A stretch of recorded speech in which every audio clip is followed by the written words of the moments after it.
Pumpkin Moonshine by Tasha Tudor.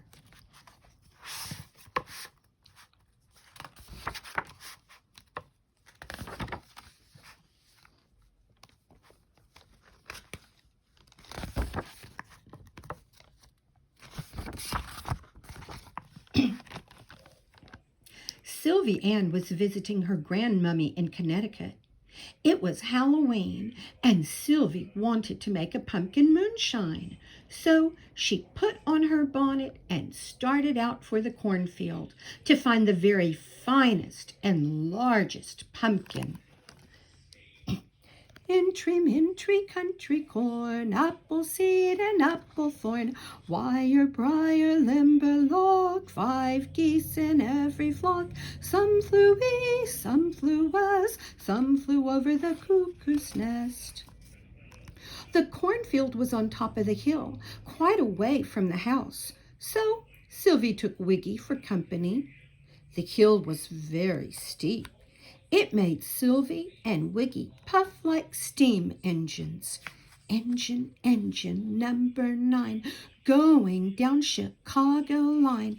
If the train should jump the track, will I get my money back? Yes, no, maybe so.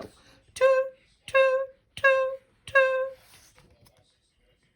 When they reached the field, Sylvie looked among the shocks of corn for the very fattest pumpkin. Way across the field she found such a fine one.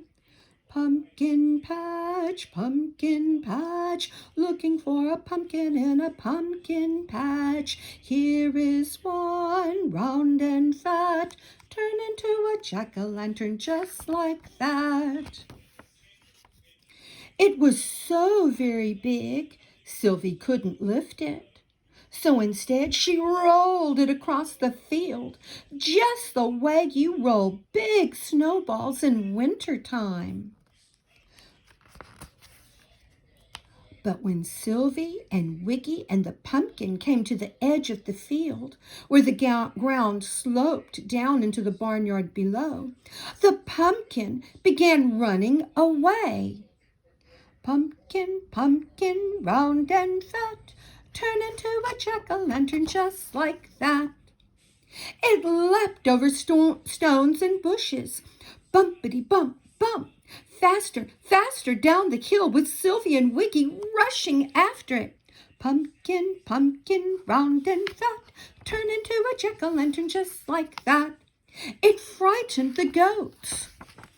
It terrified the hens. It enraged the geese as it tore through the barnyard at a truly dreadful speed.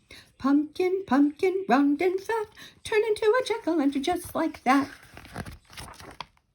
But worst of all, it bumped right into Mr. Hamill's camp, who was carrying a pail full of whitewash. It didn't stop till it hit the side of the house. Ker-thumpity, bumpity, thump.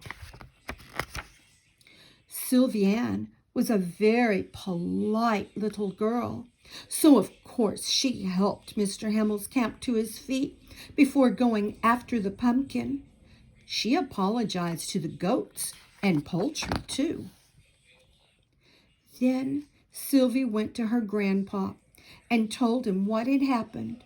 So he came out and cut the top off that runaway pumpkin. Chip, chop, chippity chop. Cut off the bottom and cut off the top. What we have left we'll throw in the pot. Chip, chop, chippity chop. Sylvie scooped all the seeds and pulp out.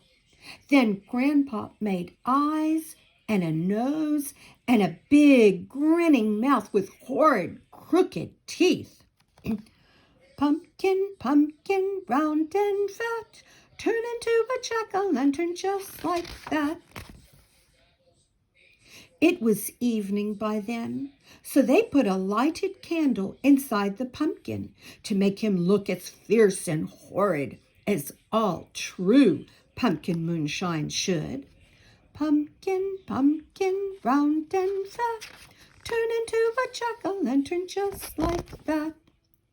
Sylvie and Grandpa put the pumpkin moonshine on the front gate post. Then they hid in the bushes to watch how terrified the passers-by would be at the sight of this fierce pumpkin moonshine. They had a wonderful time. Sylvie Ann saved the pumpkin seeds. Next spring, she planted them.